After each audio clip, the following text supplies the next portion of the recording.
Análise de cena, começando por texto e subtexto. Assim como uma personalidade, uma pessoa, ela pode ser estudada pela psicanálise, uma cena também pode ser estudada. A ideia aqui é fazer a pergunta certa. Se a gente fizer as perguntas certas, até mesmo uma cena acelerada pode revelar segredos. Se uma cena tá funcionando, não tenta consertar. É claro que o normal é uma cena não funcionar de primeira, ainda mais quem tá começando a escrever, quem tá aprendendo. E a ideia é consertar, mexer, editar bastante até ela ficar boa. Mas também pode ser que a gente fique escrevendo e nunca saia daquele lugar. Às vezes o problema não é nem a cena, é a ação dos personagens. A falha de uma cena com um design ruim mora na mudança de comportamento dos personagens. E para entender por que uma cena falha, você deve quebrar o todo em pequenas partes. E aí que vem o capítulo. A análise começa quando a gente separa o que é texto e o que é subtexto. Texto é a superfície da cena. É o que a gente vê, é o que a gente escuta, o que as pessoas dizem, o que as pessoas fazem. E subtexto é tudo que acontece sob essa camada da superfície. Pensamentos, sentimentos, sejam conscientes ou inconscientes, que são, na verdade, escondidos pelo comportamento do personagem. Fiquem como segredos. E nada é o que parece. O escritor deve criar esses dois mundos. O mundo da superfície sensorial e o mundo mais interno, do desejo, ação e reação, impulso, id. E aí, como na vida real, é só criar máscaras para esconder esses verdadeiros sentimentos e encobrir a verdade dos personagens. Tem uma expressão hollywoodiana que o McKee fala, que é: se uma cena é o que ela é, você tá na merda. Hashtag McKee sincerão. O subtexto, ele precisa estar no texto. O McKee até comenta que no dia a dia, a nossa vida é tão corrida que a gente não presta atenção no subtexto. A gente só presta atenção no que está na superfície de fato. E a gente não vai mais além porque a gente está preso nesse cotidiano. E é tanto problema que a gente não dá atenção para o que é o subtexto. E na história é o contrário. Facilmente a gente se coloca sempre, e esse sempre sou eu que tô acrescentando, tá? Mas facilmente a gente se coloca no lugar dos personagens, tem empatia por eles, sente o que eles estão sentindo. A gente presta atenção ao que não é dito e ao que não é conhecido. E é por isso que a gente vai até o contador de histórias, pra gente sentir o prazer que a vida nos nega. Caraca, McKee. Nessa parte do capítulo, o McKee até dá um exemplo de atores, que o ator bom é aquele que não entra em cena se não tiver um subtexto no roteiro. E se não tiver, ele vai acabar criando um, porque tem que existir. Eu acho que funciona igual para personagem. Se você não convencer com o seu personagem, não der profundidade para ele, ele não vai vingar. É justamente esse algo a mais que o personagem quer que vai dar mais vida à cena, que vai dar mais credibilidade a ela e que vai fazer de fato a cena funcionar. Não é desonestidade. Todos nós usamos máscaras. A gente fala e faz o que deve fazer e deve ser dito, mas a gente sempre quer um pouco mais do que aquilo. Palavras do McKee, porque eu, por outro lado, eu sempre falo o que eu quero.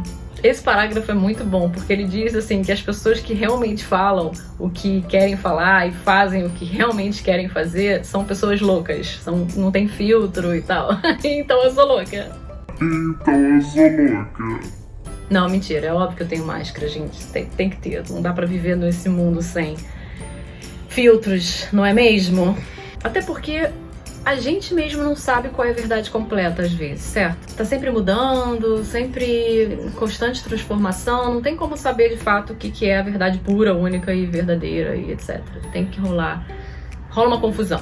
A questão é, não existe texto sem subtexto.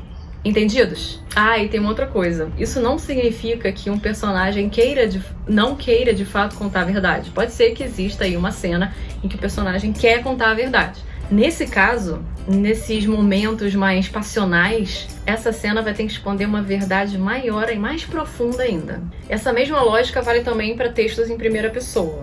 Mesmo o personagem falando em primeira pessoa, ele não sabe também exatamente o que ele quer, ou ele não sabe como contar.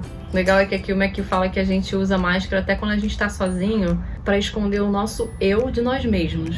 Tão filosófico. Mas é verdade, é verdade. As técnicas de análise de cena. Você deve dividir as cenas em padrões de comportamento, tanto em nível de texto quanto em nível de subtexto. O McHugh define 5 passos para essa análise. Primeiro passo, defina o conflito.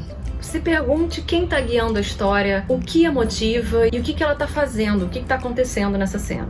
Literalmente qualquer um ou qualquer coisa pode ser esse guia, pode ser um objeto, pode ser uma pessoa. Pergunte-se o que esse objeto ou que essa pessoa quer.